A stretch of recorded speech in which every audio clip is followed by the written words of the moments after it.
Amadas irmãs, amados a sentar, hoje o quarto domingo da quaresma, o domingo que nós chamamos domingo letare.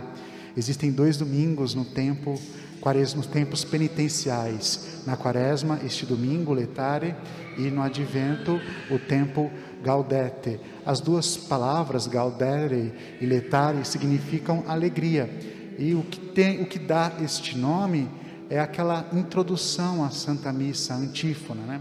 A antífona é uma pequena passagem bíblica que deveria ser cantado ao padre entrar na igreja. E hoje fala o seguinte: alegrai-vos, Jerusalém. Então essa antífona que nós cantamos quando vamos participar da Santa Missa, ela dá o tom da Santa Missa. Então a missa que nos lembra a alegria de sermos salvos, a alegria porque a Páscoa está próxima, não há o que temer. E de fato, se nós pensarmos na confiança e na graça de Deus, que Deus sempre está conosco, que Deus sempre se faz presença, inclusive no sofrimento, quando nos perguntássemos: você está bem? A gente sempre diria: estou bem. Apesar de estar desempregado, doente, enfermo, nós estamos sempre bem, porque o Senhor é o Senhor da história. E até nas nossas adversidades, Deus é capaz de se manifestar. E pensar neste tempo quaresmal é fazer com que esta palavra de Cristo torne-se presença em nossa vida. Jesus fala hoje a Nicodemos que nos aproximemos da luz, para que as más ações estejam à vista. A quaresma, ela nos leva até o nosso Senhor, que é a luz, e essa luz ilumina todo o nosso ser. O nosso pecado agora é apresentado diante de Deus para que Ele possa agir em nossa vida. E o fato de sermos cristãos, de buscarmos a Deus, a nossa grandiosidade não está em não pecar, mas está em reconhecer que somos pecadores e necessitamos da misericórdia divina. Paulo, eu acho interessante, a gente deveria ler Paulo de acordo com as cartas que ele escreveu cronologicamente. A Bíblia está organizada por tamanho, né? Assim termina Atos dos Apóstolos, começa os livros de São Paulo, está escrito do maior ao menor. Mas quando se lê cronologicamente, a gente vê uma progressão de Paulo. Paulo, espiritualmente, ele vai crescendo. Parece que ele deixa de ser um moralista para se tornar um verdadeiro experiente do amor e da graça de Deus. O pecado certamente nos domina, e Paulo diversas vezes enfatiza isso. Paulo nunca se pintou como um herói, como um perfeito, mas ele sempre deixou muito claro às suas igrejas o pecado que ele tinha.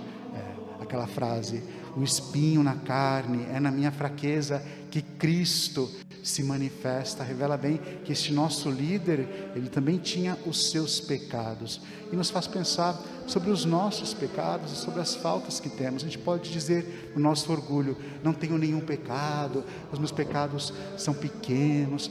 Mas isso é uma falta da necessidade de aprender a palavra de Deus em nossa vida. Quando a gente tem esse orgulho: não tenho pecado algum.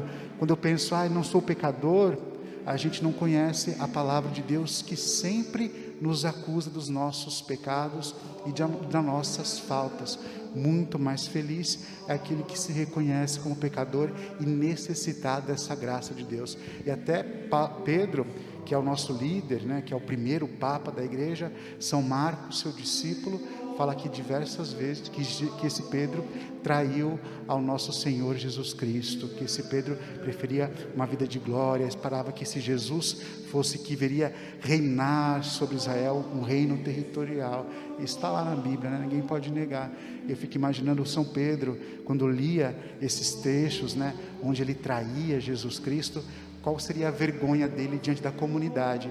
E eu acho que não, porque ele nunca deve ter se pintado como um grande herói, como perfeito, mas certamente ele falava à sua comunidade como pecador que era. Então, para nós cristãos, há muito mais alegria em reconhecermos como pecadores e quais são os nossos pecados, do que admitir que não temos pecado algum, porque só uma pessoa não teve pecado neste mundo. Primeira leitura hoje de Crônicas, estes dois livros de Crônicas, eles são um resumo da história da salvação. começa lá desde Adão e vai até o último rei de Judá. E é sempre uma história crítica, uma história sempre levada a uma visão autocrítica.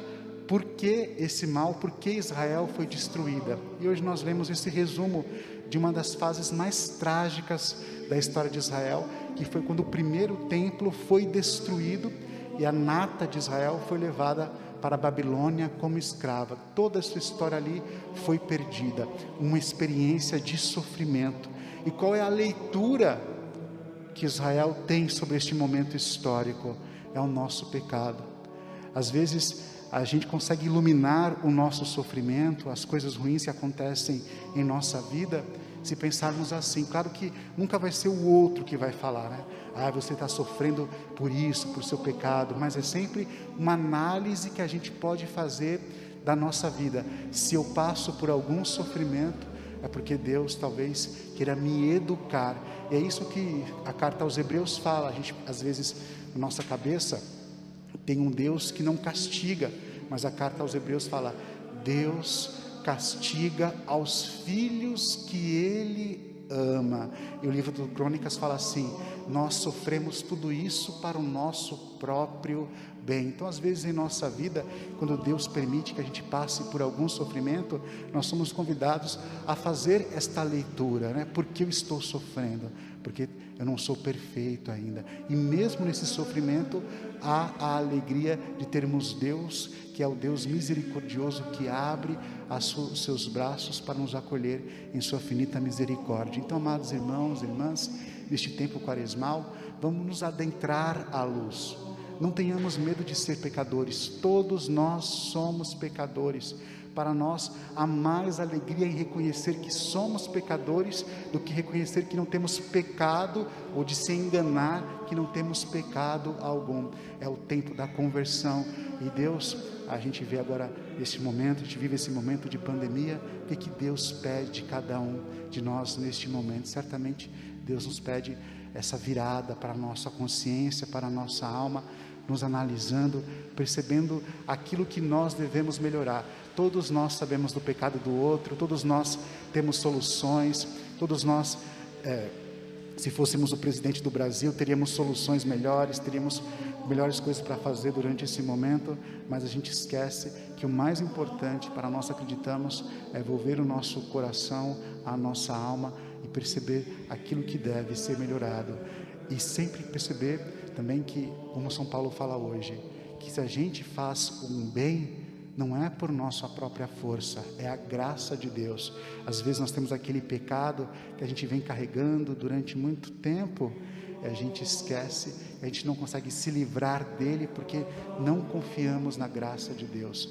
Toda a vida de santidade é uma graça de Deus em nossa vida. Toda a bondade que nós fazemos é Deus que age em nós. É isso que Paulo fala na sua segunda carta. Quanto mais abrimos o nosso coração a esta graça de Deus, mais santos vamos ser. Às vezes a gente quer ser santo por nossos próprios esforços, por nossas próprias pisadas. Esquecemos que a santidade é deixar Deus agir em nós. Que nessa quaresma então possamos adentrar esta luz e deixar que Deus possa agir em nossa vida, e assim seremos verdadeiramente santos.